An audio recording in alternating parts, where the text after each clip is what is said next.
let me start. So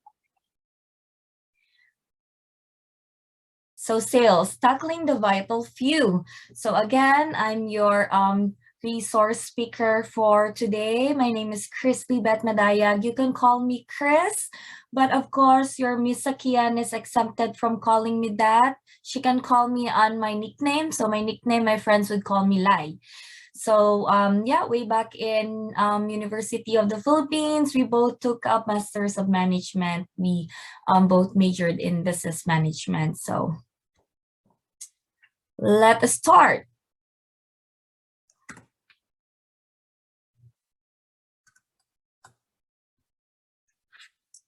Okay, let me just...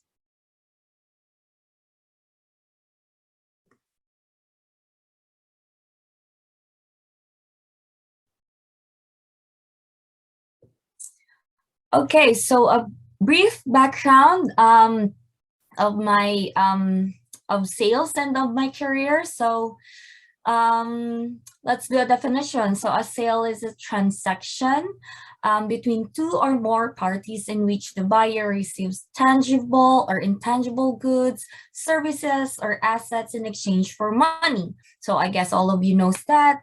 It's been taken up on all of the management books. So yeah, let's make this simple, and let's give credits to Google for the definition of that. So yeah. So how did I got into sales? So just a very quick history. So my ex-boyfriend and now my husband is the one who introduced me to this industry. I saw how fun it was talking to different people, delivering my own sales pitch, and well, at the end of the day, going home with a bacon. So when I say bacon, well, like it's the incentive, the commission, which is what fuels you, what drives you when you are into sales, into this kind of industry. It's always about the money, the incentive. So yeah, so working into this industry, just to give you a gist of how sales industry, how sales work is in the real world. So it will give you the opportunity to travel without expense, to reward you in staying in luxurious hotels. So yeah, most of us in the sales industry, we've been host to different hotels, 5-star hotels, and yeah, it's very luxurious in that part. And of course, just what I have mentioned, it's the incentive, it's a commission, so it would be double or triple your base pay. So that's how big you can get in terms of incentive when you're into sales. So yeah, it fuels us to work hard, to achieve more because of a high reward, a high exchange of our performance as well. So yeah. But of course, it's not all just fun and game. They say so. You will go through a lot to achieve a lot. So you need to equip yourself. So you need to learn a lot. You need to train a lot. You need to develop yourself as an individual, as an career-oriented person. So yes, so let's start by talking about what are the key features or skills that you need to equip yourselves. Let me just put this one.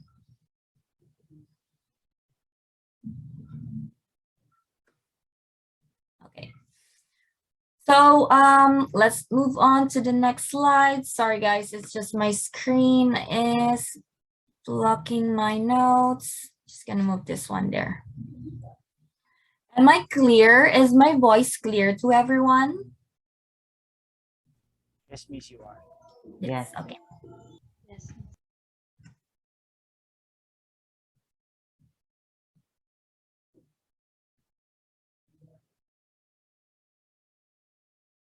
Okay. So there are only 3 things that I will focus on our discussion. So most of these are like a 50-50 from what I have learned from the management school that I have been to, and the 50% would be based on my experience. So We will just kind of mix this one, and then I guess give you a perspective, a whole idea on what are you learning now will be a big help for you in the future career that you will decide on. So if you decide to go on sales industry like me, so a lot of management activities, management planning, or management theories, you can really use those in this kind of profession. So first one, so we have the objective. I know most of you, it would be like a repetitive usage of objective whenever you're doing your planning or management planning or case analysis. You would always start with your objective. So the same as in working in the field, working into sales, you need to set your objectives. So we have the long term and the short term. So in the sales world, we use it as a yearly target and your monthly target, as well as you also have to make your daily objectives. So whenever you go to a different for me, I go to doctors, to pharmacists. So each person, I have to make my own objective for that day. What is my call objective, as we call it? Why am I going there? What am I talking to them? So yeah, to make your objective. So if you're on a different career path, you also make your objective. So what do you plan to achieve at the end of the day, at the end of the month, or a year? So yeah. So first, look into your long-term and short-term goal, the amount of money you need to generate to bring home the bacon, your incentive. So as to sales, it's all about the money. So from that, from your objective, you have to create your SMART objective. So SMART objective on how will you be able to achieve those millions. So when you are into sales, we are talking about millions. So yes, millions in a month, in a year. So going through that yearly or monthly target, you have to craft, you have to make your SMART objective. So I know all of you are very familiar of this acronym, I guess. So it stands for specific, measurable, achievable, realistic, and time bound. So let's start with specific first. So it should be specific. So you cannot just say in our perspective into sale, you cannot just say, I want to achieve 1 million. It's very easy. No, you should be able to put on a very specific plan on that. So be able to achieve 1 million sales quota in 10 days before the cutoff date. Why so? It's because you need to have a lead time as well. So if, for example, your cutoff date is every end of the month, so you have 20 days before the cutoff date, before the 10 days before the cutoff date. So you have to put on the 20 days to make up for that 1 million of sales. You have to put 10 days lead time just for you to be able to make up for whatever percentages that you have not able to achieve. So if you're just 98%, you have 2% left. So you have the 10 days, you can use that to achieve whatever remaining on your target. So that's how specific you should be. You should plan that 20 days on where are you going to get that sales, who is the right person to go to, what place, what area specifically will you generate most. So yeah, and that's kind of sense. So you have to be specific. So to be able to achieve 1 million sales quota 10 days before our cutoff date. So that's specific. Next, it should be measurable. So what metrics are you going to use to determine if you meet the goal? So in our part in the sales team, we have the office, our head office, send us those sales forecast, sales update weekly, sometimes monthly. So you have to read those reports that are being sent to you. So it's the metrics that you can use to measure if you are already on your goal. 20 days, your 20 days goal. So every time that the sales that the office sends you this important information, you have to look into it. You have to check whether or not you are almost there. What percentage are you? Are you 80%, 90% before the cutoff date? So you have to look into that. So, well, of course, I know most of us are not like very proactive. I myself is very let's say lazy sometimes in doing that. But yeah, it's very important that we read those sales update every time they're available, because it will help you achieve your objective. So next up is achievable. So for everyone, is 1 million achievable for you if ever you're given that sales quota? Do you think that's achievable? Yes. I hope everyone would say yes. So yes, right now it's a very conservative number since I'm just giving you an example, but yeah, 1 million is just like 2% of the usual sales that we're talking. So on a monthly average or maybe a yearly sales quota, we're talking about 30 or 50 million sales quota. So it's a very big number when you're into sales. It's very stressful to think about it, but it's very important that you know that numbers. You have to set it the number achievable. But yes, of course, into sales, we just cannot say no. If we are given that number, we cannot say no, that's not achievable for us. No, we are there on that position to work on that number. So you have to say yes. So given that number, is it achievable? You have to say yes as a salesperson. Strategically wise, you have to read the sales forecast. You have to read your averaging month on month on a yearly basis, so that you will know if those numbers are achievable. So you will know if that number is achievable is if you were able to read on your monthly sales target 3 months, 6 months, or a year, previous critical years. So you have to read on that to know if those numbers are achievable for you. So given 50 million in a year, you have it's not like you have to divide it by 12 months. No, you have to see the trend, you have to see the numbers. If the first quarter is usually down, so you have to put on less percentage of your target on that. If the second quarter is like for the previous 6 months or previous year, it's the second quarter is the most increased amount in sales, so we have to put a huge percentage of that. So that will make your monthly target achievable if you know your averaging monthly average sales. Next is realistic. So in sales, the target always goes up and never goes down. So it's always up, up, up, up. So every year on year, your target will go up. It will never go down. Instances maybe during pandemic, we have experienced our target became status quo. They kind of cut it short, like decrease it, but not drastically.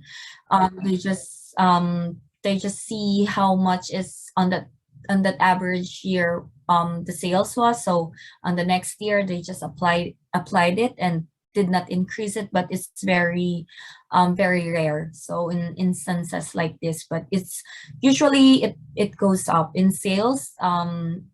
Your target always goes up. So always remember that if you're dealing with number, it always goes up. So yeah, so your quota will increase, and you need to know your sales trend and forecast the next year to be able to set realistic quota month on month. So that's what I'm talking about. You need to read previous sales that you have, So in sales, you are given those resources. So you are given a data, 3 months, 6 months, or a year, wherein you can compare this year's target or this quarter's target from previous sales that you had. So that's how you could measure if the numbers are realistic for you, if the numbers are achievable on that quarter, on that month. So you have to very maybe proactive in reading those numbers so that it will really help you achieve the target that you have. And mind you, in sales, there are companies that will not give you incentive if you haven't reached the target. So it's usually 100% or nothing. So if ever you fall short, it's just 99.5%. You're lacking a 5% on your sale on that month. I'm sorry to tell you, but a huge amount of your income will be gone. So that's why we are very competitive when it comes to sales. We are very hardworking every day, month on month as well, to be able to achieve those targets set for us. So yeah, so that's very important. Right now, if you fall short of whatever performance that you are doing, it's fine, it's okay. If your grade is just like cut off the target, the standard, it's just okay. Sometimes you could talk to your teacher to let you pass or give you an extra activity to make up for your loss. But in the real world, it's not like that. So you work hard for 20 days, you work hard to achieve your goal, and then come the target, the cutoff date, you fall short, just 0.5% of your sales target, you fall short, and you did not know that because you didn't check your performance and before the cutoff date. So I'm sorry to say, but you will not receive anything. You will not receive any commission, any incentive, and once you see how huge, how big of that part of your income will be lost, you will feel bad as well. So yeah, so right now that you have time to perform, to give your 100%, try to do it, like practice that while you are still in school. Giving your 100%, it's not bad. But of course, do not stress yourself too much. So lastly is time bound. So you need to always set a time, a target date on how long you need to achieve your target, because as cliche as it sounds, time is gold on sales industry. Time is gold, and time is of the essence. So if you are lazy, if you are not proactive, if you do not work hard, if you do not put your 100% on it, again, I tell you, you will not receive anything. So it's not like I'm talking like parang mukhang pera ako, but yes, in sales you need to be like that. So in order for you to achieve more, you have to always look on the straightforward on your incentive, on the money, on your target. So yes, so time is of the essence. Time is gold. So if before the cutoff date that is given to you, you have to give your 100% before the time is up. Okay, so next up, second thing that you need to remember is your strategy. I know if you're doing any case analysis or any marketing plan or management plan, it's one of the vital part is your strategy. How will you strategize in to be successful in whatever plans that you have? So yeah, for strategy, I only have two. So as for those who are maybe planning to go into sales as a newbie, what I could probably give as a tip or advice is this kind of strategy first. So as a first timer in this industry, you need to be aware of your environment, your competitors, your stakeholders. You need to ask questions, a lot of questions, not only just simple questions, but you need to dig deeper. These questions will give you very important and vital essential information, and through this you will be able to create and build a rapport, create a good relationship outside and inside of your organization. So it is equally important that you create a good relationship not only in your organization, in your colleagues, your bosses, the stakeholders, but it is equally important to make good friends with your competitor. In sales, you have to keep your competitors at your side. You need to see them always. You need to know what they're doing. As what we've said, keep your friends close and your enemies closer. Why? In sales, it's very competitive. If you do not know what your competitors are doing, you will be at loss. If you do not know their strategy, you will not succeed. So you need to, as a salesperson, you need to be competitive in order to gain or in order to overcome them. So keep them close whenever they're beside you or on the same area as you. Try to talk to them. Do not be aloof. Do not go far away from them. Do not be what do you call this, do not feel fear when they're there. You try to talk with them, you try to make friends with them. It will help you later on. It will kumbaga when in the real world, it's funny as it sounds, but ironic. You have to be plastic. You need to see what they're doing, to know what they're doing. You need to hear. So yes, keep your friends close and your enemies closer, your competitors, so that it will really help you strategize on what will you do on your next step. So next up on your strategy, so for environmental scanning, so yes, you have to see the field that you are in. So like me, I'm in a pharmaceutical, so you have to learn, you have to know what industry is that. You have to ask a lot of questions you're already in that kind of career of profession. So environmental scanning. Well, in management or marketing side, it's usually global scanning, but as you go into very detailed parts, so environmental scanning would be it. You need to see a lot of things in your perspective and another side's perspective. And probing questions, another strategy. Probing questions is you ask questions, you keep on asking questions, and um, to learn more, you need to gain more knowledge, you need to ask more. So it will not just be given to you in your real world. It will not given to you any information. You need to dig it.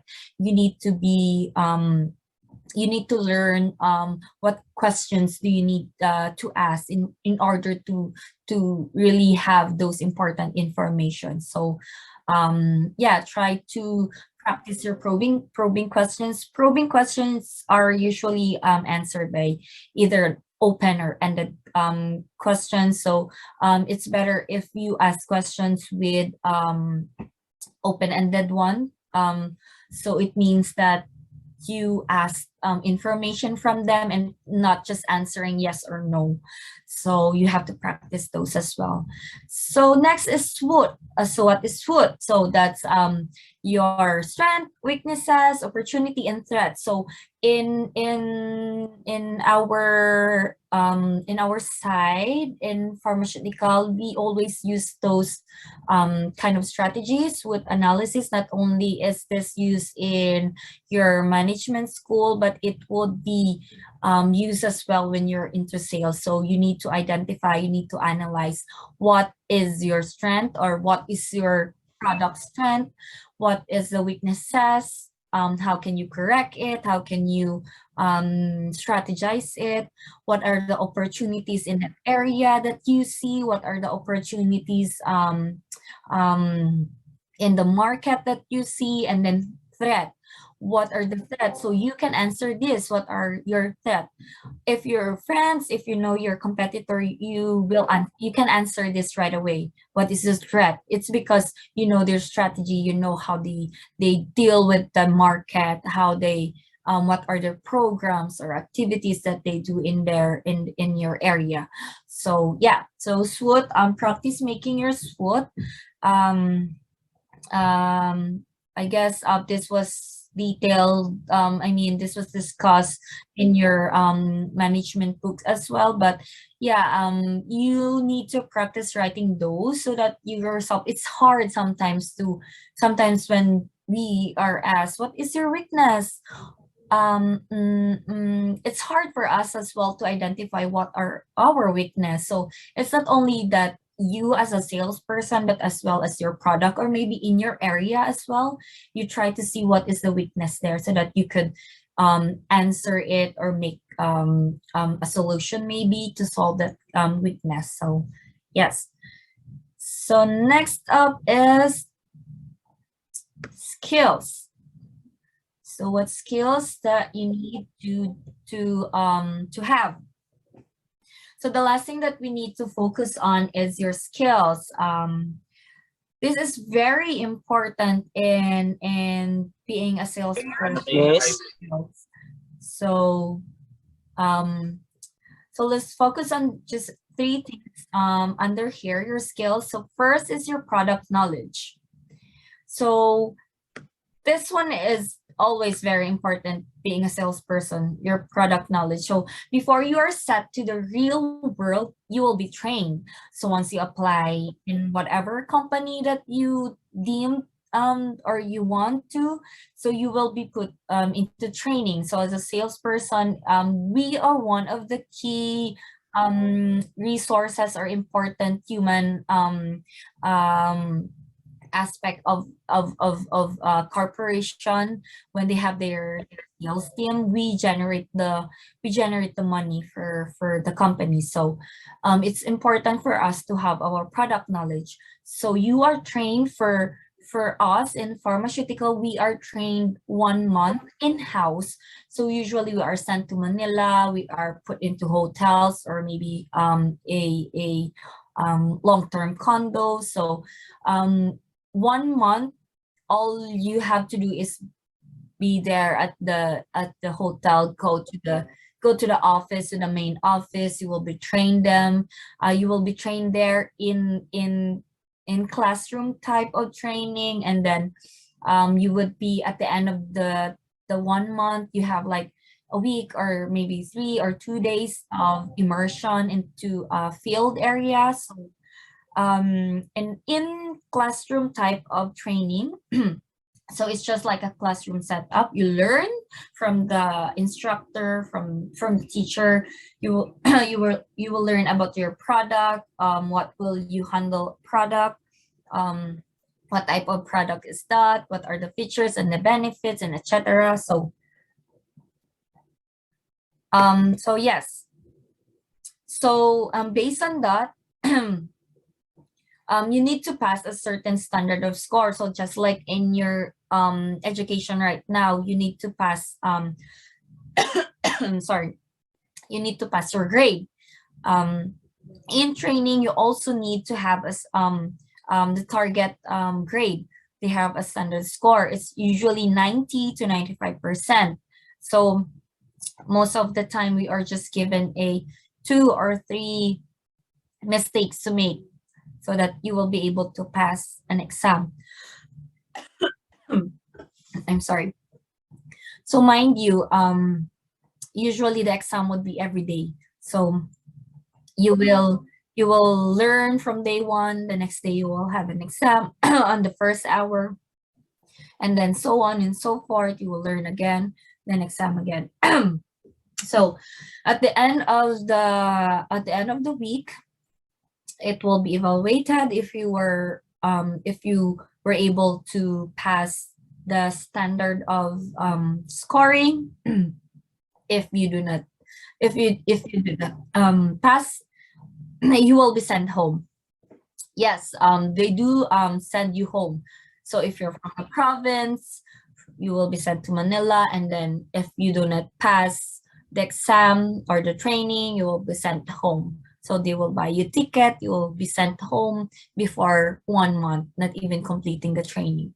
So in the real corporate setup, yes, they do that. You will be sent home. So of course, you will feel bad, you will feel ashamed. So that's why you have to perform. That's what I've been telling you.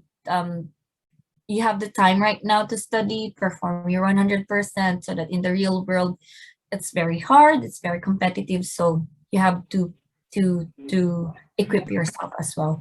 So yes, next up is communication skills. So you're all management students, and I think most of you are very well versed. We know that in management students, we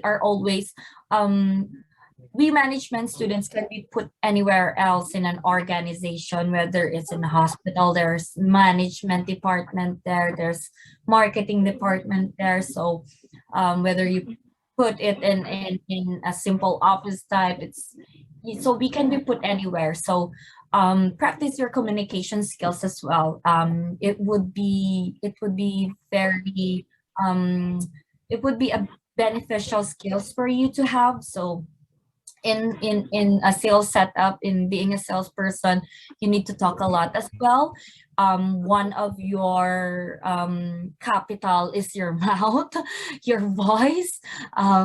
So you need to talk a lot as well. So yeah, being a salesperson, talking every day. So it doesn't mean that if you are an introvert kind of person, it's sales is not for you. No, I know other medical representative, med rep as they call it, that is kind of introvert. They do not talk in many people, but once they are in front of the doctor doing their product details, presenting their product, they really do communicate very nicely. They can really talk. So communication skills does not only mean that you love socializing, you love talking. It means that it should mean that you can deliver the benefits of your product, the features of your product.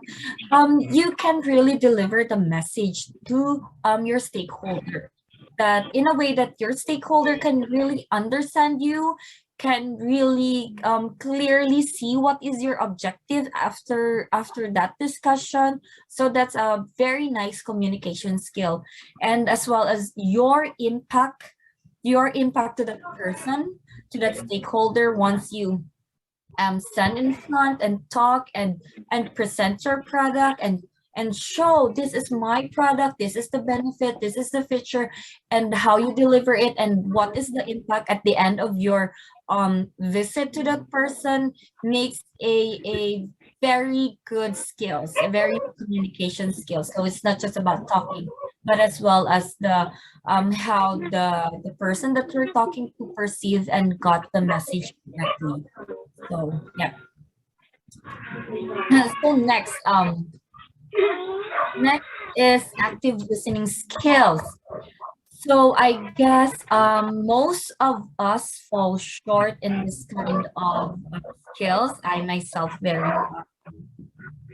very kind of into 50-50 on this sometimes, especially as a salesperson.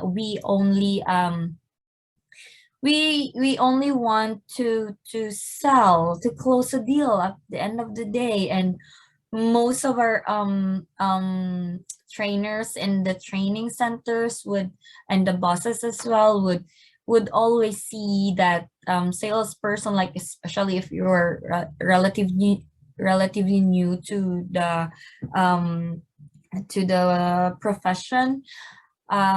It would we would really fall short in having an active listening skills. It's because we just want to close the deal, we just want to sell, we just want to achieve the target. So yeah, so you need to listen to your stakeholder on what they are looking for in a product.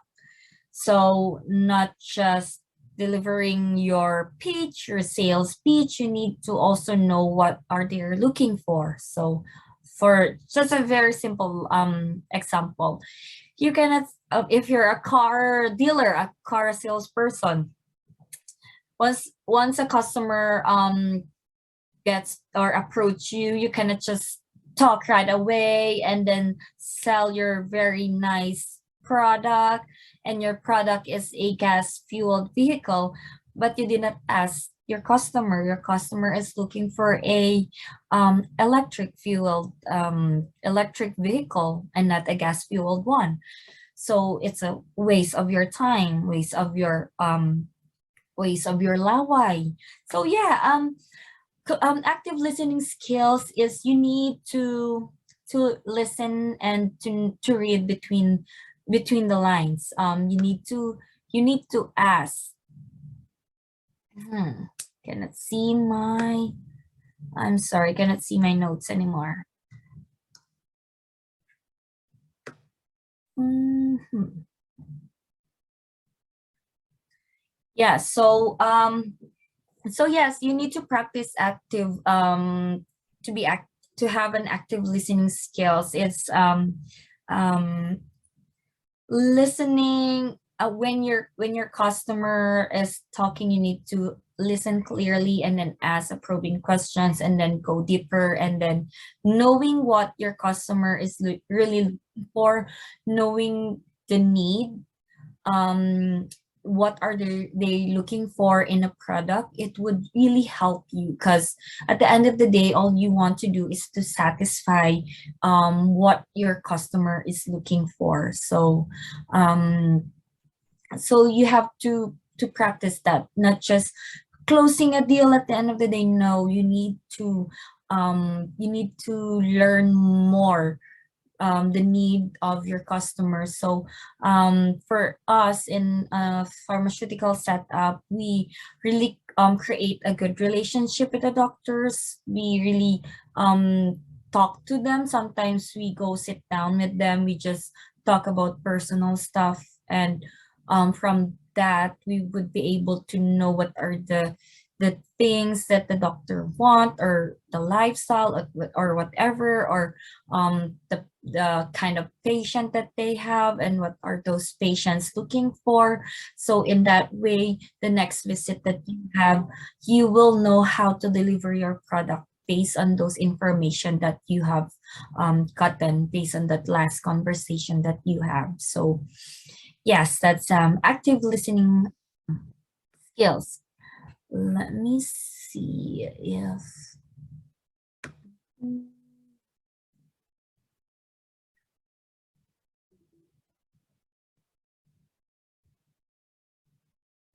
okay.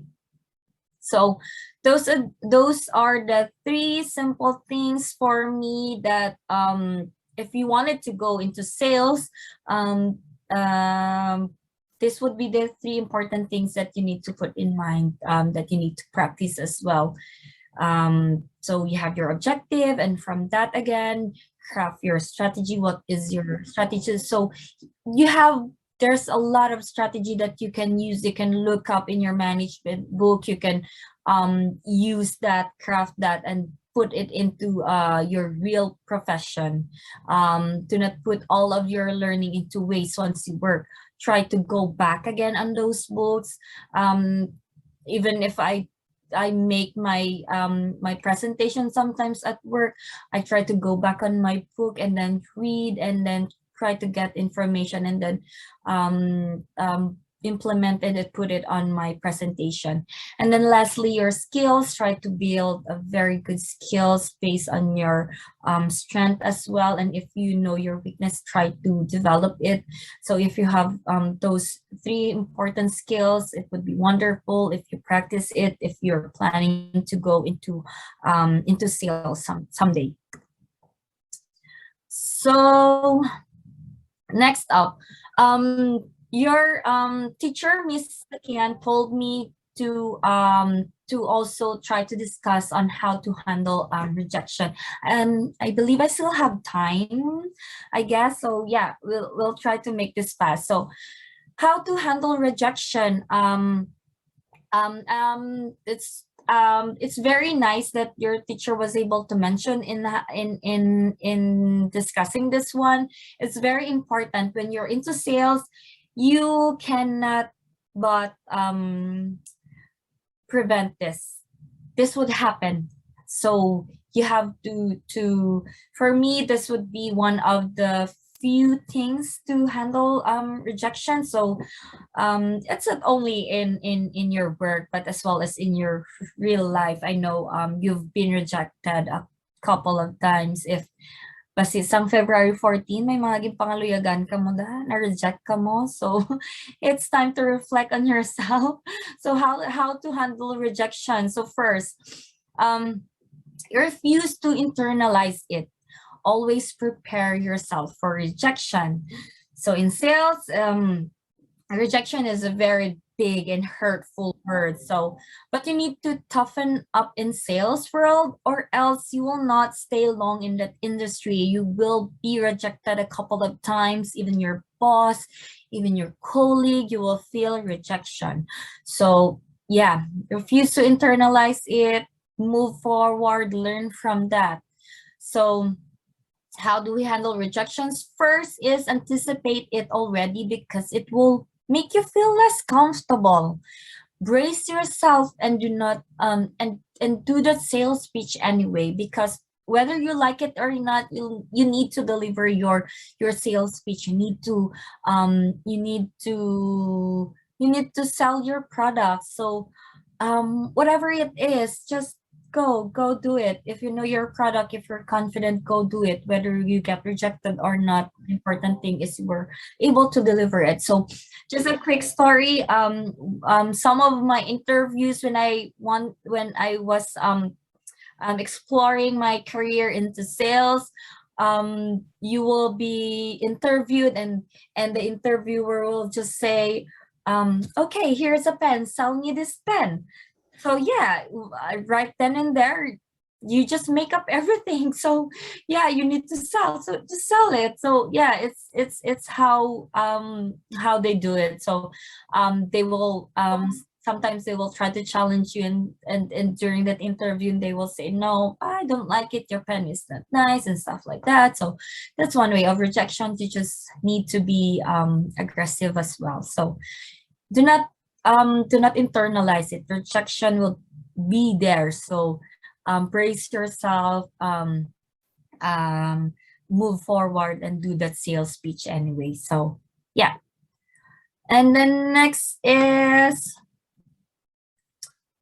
so as what I have said here. So yeah, rejection is better than regret. That's why I told you, do that sales pitch anyway, whether you like it or not, whether you feel bad about it. But yeah, rejection is better than regret. So rejection will mold you into becoming a better salesperson. So that's okay.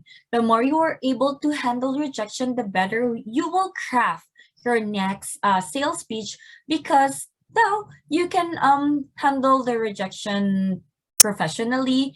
And then of course you can anticipate whatever questions and the feeling of being rejected as well. You will know how to manage it already. Those doubts of the stakeholders, of your clients, you will know how to manage it already. So once you will be rejected, you know how to handle your emotions already. So next is to focus on the opportunity. So focus on the opportunity and read between the lines. So if you get rejected, do not make it as a bad experience. Turn it into your opportunity. Why did they rejected you? Why did they not like your product? As what our former Miss Universe Catriona Gray said, to see situations with silver lining. So in pharmaceuticals, doctors will reject us in two ways. It's either they say no directly to our product, or they will question a lot of our product. So that's what we call the non-believer kind of rejection. So they will ask a lot of questions. So it's one form of rejection as well. So if you see that, turn it into an opportunity. This is where you challenge yourself, and this is where you can showcase your product and your product knowledge skills as well. So the more confident you are about your product knowledge, the better you're able to handle this kind of rejection. So this is the opportunity and the moment you can switch the rejection into opportunity. So being able to convince them that your product has the right feature and the benefit that will satisfy their needs. So that's what I am talking about, transforming this kind of rejection into an opportunity. So try to after you've been rejected, try to maybe think about it on what went wrong, what went good, and then try to craft another sales speech on your next visit, and then try to maybe learn from that, and then ask questions why you get rejected. In that way, you will know how to strategize on your next sales pitch, on your next visit, on how will you be able to discuss and showcase your product even more. So yeah, so one thing that that will make the rejection, maybe one thing that you can prevent rejection is by coming prepared. So this is a very big tip. Come prepared when you're in sales. Come prepared when you are talking to your sales, to your stakeholder, to your client, to whatever it is. When you're doing your sales pitch, you have to come prepared. You have to be confident of your product. You have to know your product. You have to be proactive. You have to prepare anticipated questions. You have to practice. So if you know anticipated questions, if you know there's a doubt in your product, you have to make your own list and then practice it on how would you be able to discuss it if they are questioning your product. So yeah, come prepared to prevent rejection. And of course, lastly, last thing to remember, not only in your professional career someday, but yeah, enjoy the journey. So last thing to keep in mind, enjoy the journey.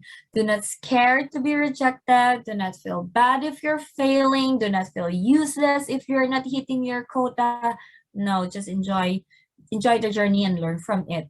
Knowledge and skills comes in time and experience. You cannot just say if you wake up, oh, I already have this experience, this knowledge. No, it comes in time and experience, and you need to equip yourself with those. The more you learn, the more you experience, the more failures, the more you were able to learn and develop yourself to become a better person and become a professional in your career.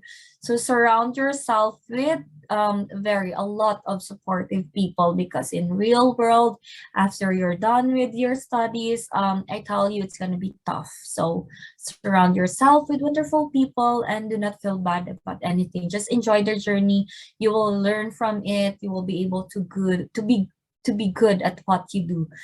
You just need to really evolve, practice, and maybe be proactive. And yeah, so that's it for me, everyone. And the last thing, I guess, is game time. I don't know if your teacher, Miss Sakian, was able to tell you that I want one representative of each section to do a sales pitch. So the product would be your school, sell me your school. So just keep in mind what is your objective on your sales pitch. So your objective should be um to how do you call that? If I have a child and I wanted my child to enroll in a school, so how will you get my attention? So yeah, so focus on that. Sell me your school based on those what we have discussed. So yeah, I don't know if you have already craft your sales speech, Miss Joanne. Are they prepared, or do we need the 5 minutes time? I think they would need a 5 minute time. It's fine. Okay, 5 minutes. So, yeah, so focus on that. Tell me your school. What are the advantages of your school? Tell me about the features and the benefit of your school. Why would I enroll my child in your school? And yeah, stuff like that. It's not very, what we say, complex. Just make it simple. Just give it a very interactive. I will not talk, okay? I will just listen to your pitch. But I believe as a management student you're already good at what you do, and you all already practice those kind of things. So yep, 5 minutes. I'll give you 5 minutes. Can we call Alex Dormido for C46 already? Are you Yes, ready, Alex? Yes, you I'm mean, ready. Can All you hear right. me? Yes. Okay. how Right. about Sir The floor Peter? is yours. Okay. So, are you tired of looking for a good school? Do you want the best education possible? You want to make good friends and connections? Then head on out to the University of Negros Occidental Recoletos. The University of Negros Occidental Recoletos, also known as the Cradle of Excellence, is one of the premier universities here in Negros Occidental. It offers multiple courses in the fields of business, engineering, medicine, science and technology, as well as education. The school, with its motto of Caritas et Scientia, is dedicated to the holistic development of its students in order to prepare them for a better tomorrow. So what are you waiting for? Come on down here now at 51 Lazarus Street, Bacolod City, and be part of the Cradle of Excellence. Thank you. Thank you so much, Mr. Jose All Alexis right. That was Dormido. great. Partner, grabe. Yes, daw mahuya ko nga, no? Daw mahuya ko nga marketing and students sa aton first participant. But wait, we have two more. I guess ready na ang aton participant from C44. While waiting nila siguro partner, I think I'll try man to make a sales speech man. And then syempre I'll take this opportunity na to be to be heard by Miss Madayag and to be to be taught man kung ano man ang pwede ko pa ma-enhance, ano man dapat ko correct. So I guess I'll try my best. While waiting actually hindi we need two other participants so ako extra lang ko di. I'll just take the opportunity, and same with partner. I think if pwede man, so on the spot na. So Okay, I see the comment of Miss Joanne. We can have now PJ Angeles, partner. sige, PJ muna. Hello PJ.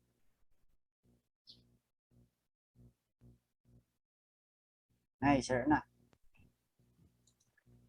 Ba't yan ako? Yes. 44 represent. Ba't yan, Kadward? Audible. Audible? Yes, yes. Start na. So why are looking for a school that is committed in forming students with cradle of excellence and service to the church and society, an institution that educates mind and the soul of every student. And if you want your child to be someone who can eloquently communicate, then I think UNOR is the best choice for you and for your child, miss. Of course, I can guarantee that when you choose UNOR, your student will be comfortable will have will have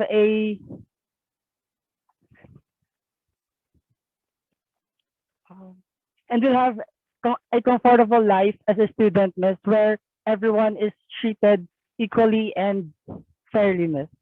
That's all.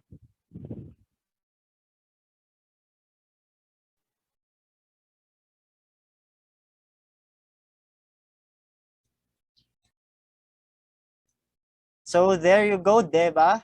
Na, di ba na ano? Na, Na-overcome yung partner ang yes, iyang na-overcome fear. it. So, he only needed para ano, ma-offline ka dali, then back to energy na siya dayo. Thank you so much, Paige. May other one pa? Yes, miss. We have someone from C45. Okay. I see a raised hand from Karen Pioquinto from T45 partner. Karen. Kasi hindi pa siya ready. Pero anyways, ma-comment lang ko sa two brave souls. So first one, very nice, very smooth ang delivery. I don't know if you can I do it first? Oh, okay, go. From Another Lendl. volunteer. Okay. Show yourself, Landel. Siguro hinay ako ng internet connection, so hindi na ako mag-open cam. Is it okay? All right. Okay. Lang kit. So, good day, ma'am, sir. Are you looking for a university for your child to enroll in? Then let me represent to you university, or let me present to you University of Negros Occidental Recoletos. University of Negros Occidental Recoletos, or UNOR, is one of the best schools in Negros Island, which provide quality education for its students. The university allows students to explore and enhance their skills, whether it may be in science, mathematics, leadership, cooking, and so much more. It pushes students to excel and become an outstanding individual in their respective fields. The university also offers different colleges, departments, law school, and graduate school, where you will be trained to be the best professional you can be. You can also take your master's degree and law degree. So enroll now and be part of the Honorian family. That's all. Okay, maybe it's time for me to say something. So first one, very smooth. I don't know if you practice it already, but yes, very good delivery and content. It's just not very let me say personal. It's more of a general approach if you're talking to a whole group. But yes, overall it was very nice. For the second brave soul, it was what I like about your delivery was you were able to put a very personal touch on it when you said if you want your child to have a good life or something like that. But yeah, it's very good that you have put a personal touch on it. As a mother, I would feel that you're reaching out on my soft side. So it's not just about the school, but you're putting into a personal aspect. And then for the last one, it's very nice delivery as well. You are also very informative. You've mentioned most of the programs that is being offered by your school. It's very, very nice. So yeah, so overall, thank you for standing up, for being a brave soul, everyone. So that's what makes you a very good management students is you have to be always brave and to stand up and to talk. Do not be ashamed of talking because in your next in your profession, you need to have those kind of skills. So yes, so good job everyone, and congratulations. So maybe if you have any questions, maybe I could spare another 5 minutes. If not, then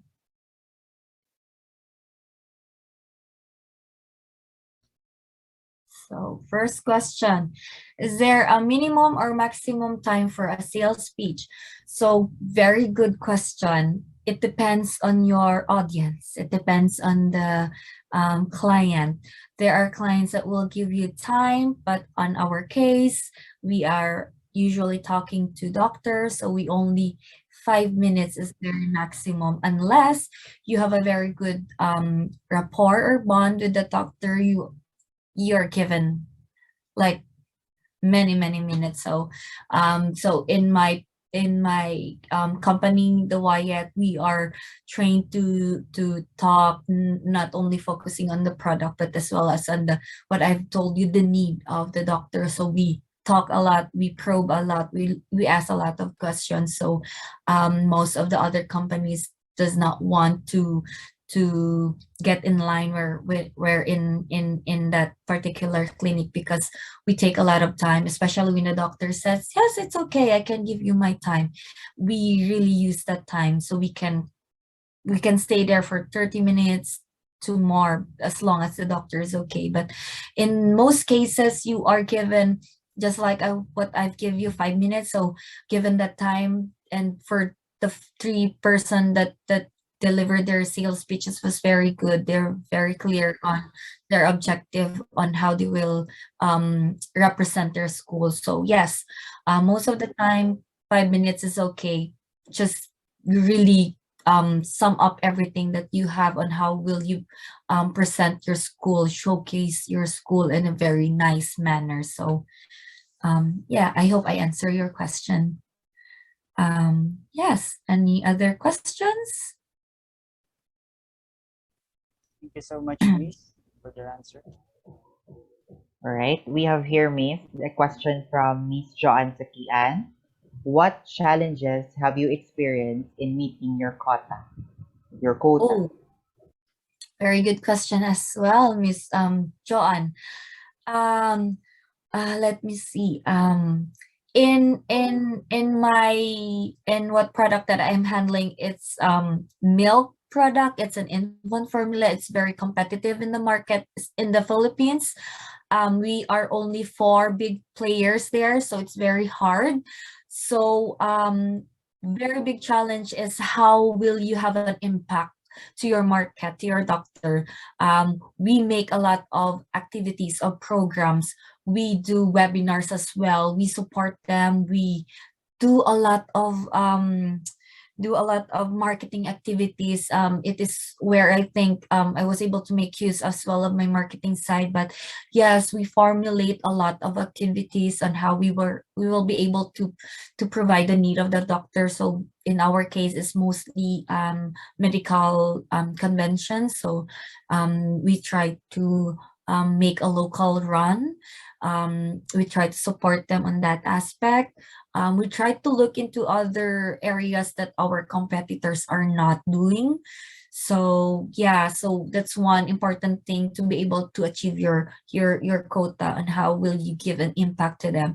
Because as long as they know you, they see you in the area, they know that you support them, it goes domino effect to your sales quota as well. So that's how we achieve it. So I guess, yeah, that's one of the challenges, is making the appropriate activity that would relate to the recommendations of my stakeholders, and in turn will give me a better number in my sales. I hope I answer your question, Miss Joanne. Based on your experience, Miss, what have you noticed? What are the difference on the working environment here in the Philippines and Canada? Oh yeah, very good question. Not relating to sales, but very good question. Because I work in a corporate world in the Philippines. Is very stressful. It's it takes much of my time. It's you really have to present yourself very nicely, very presentable. You have to you have to mm, pasipsep, I guess. But yeah, really, you really have to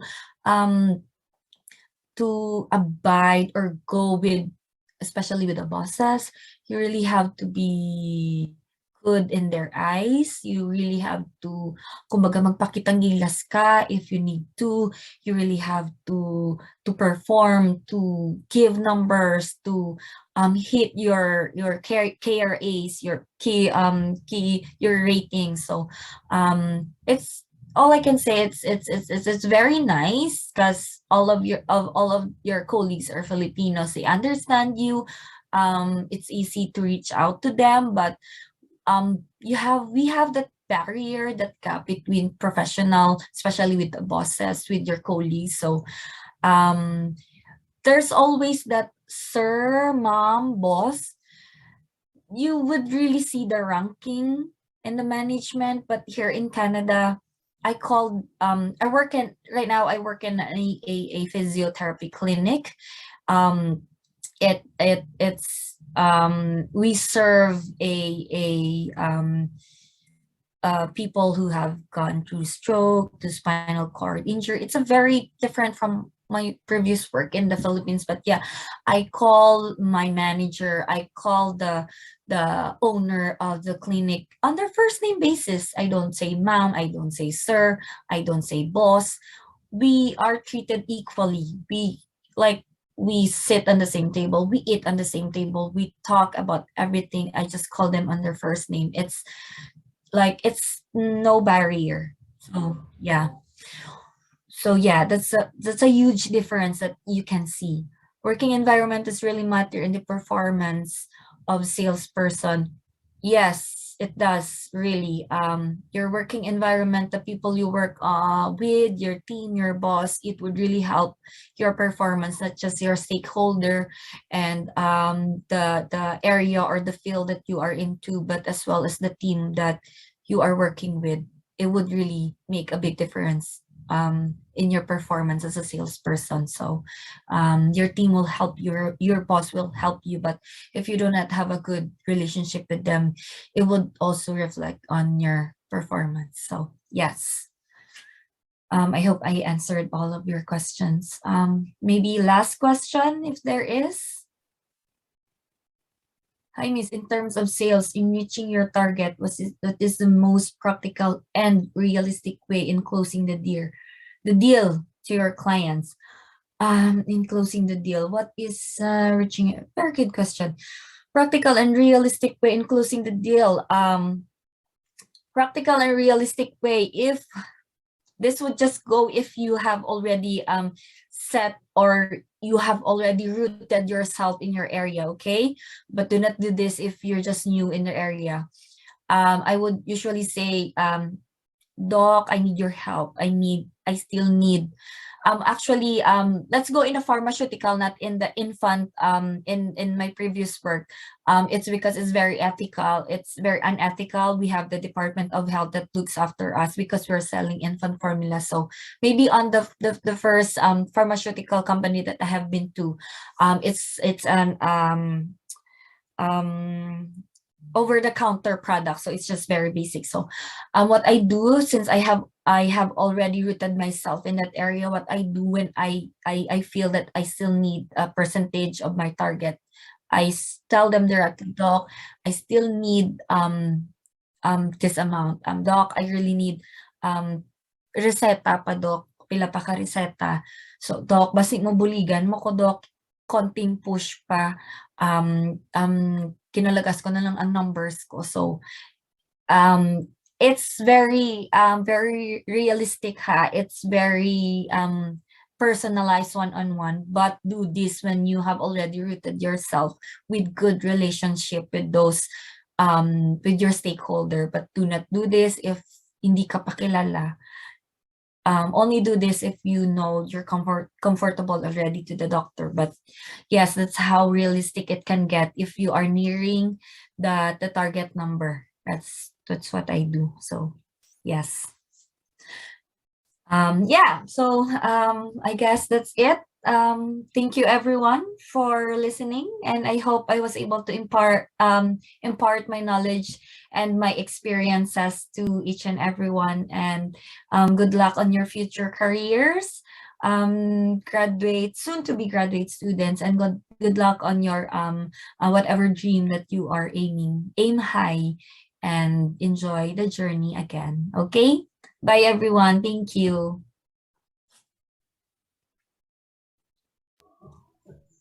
Thank you so much, Miss Madayag.